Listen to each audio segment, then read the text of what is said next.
ఏపీలో బీజేపీకి అభ్యర్థులు దొరకడం లేదా? లేకుంటే పోటీ ఎక్కువై అభ్యర్థులను ఖరారు చేయడం లేదా? పొత్తుల సీట్లు సర్దుబాటు ప్రక్రియ పూర్తయింది. కానీ ఇంతవరకు బీజేపీ అభ్యర్థులను ప్రకటించలేకపోవడం విమర్శలకు తావిస్తోంది.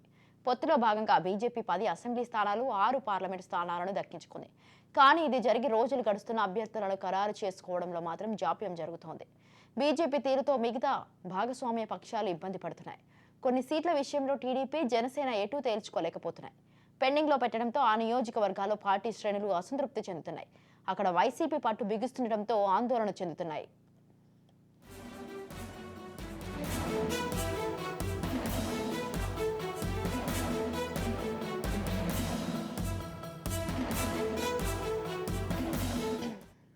బీజేపీ 16 మంది అభ్యర్థులను ఖరారు చేయలేకపోతోంది. అయితే దీనికి కారణాలు ఉన్నాయి.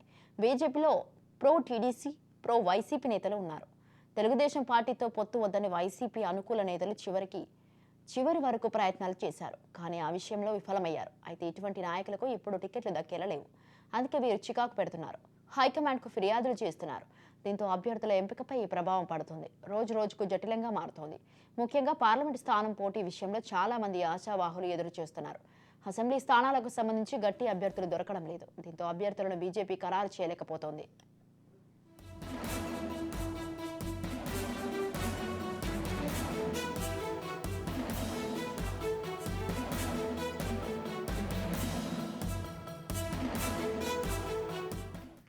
పొత్తులో భాగంగా బీజేపీకి అరకు, విజయనగరం, అనకాపల్లి, రాజమండ్రి, నర్సాపురం, తిరుపతి లోక్సభ స్థానాలు దక్కాయి. అయితే ఇవి బీజేపీకి అంత ఆమోదయోగ్యమైనవి కావని, తెలుగుదేశం బలహీనంగా ఉన్న సీట్లనే కేటాయించిందని ప్రోవైసీ నేతలు హైకమాండ్కు ఫిర్యాదు చేశారు. ఇది కూడా జాప్యానికి ఒక కారణం. మరోవైపు జనసేనకు కేటాయించిన సీట్లను సైతం బీజేపీ అడుగుతోంది. విజయవాడ పశ్చిమ నియోజకవర్గం వంటి వాటిని పట్టుబడుతోంది. దీంతో ఇదో సమస్యగా మారింది. తెలుగుదేశం పార్టీ ఇంకా 5 అసెంబ్లీ స్థానాలు, 4 పార్లమెంట్ స్థానాలను మాత్రమే ప్రకటించాల్సి ఉంది. బీజేపీ కొన్ని స్థానాల విషయంలో పట్టుబడుతుండడమే అందుకు కారణం.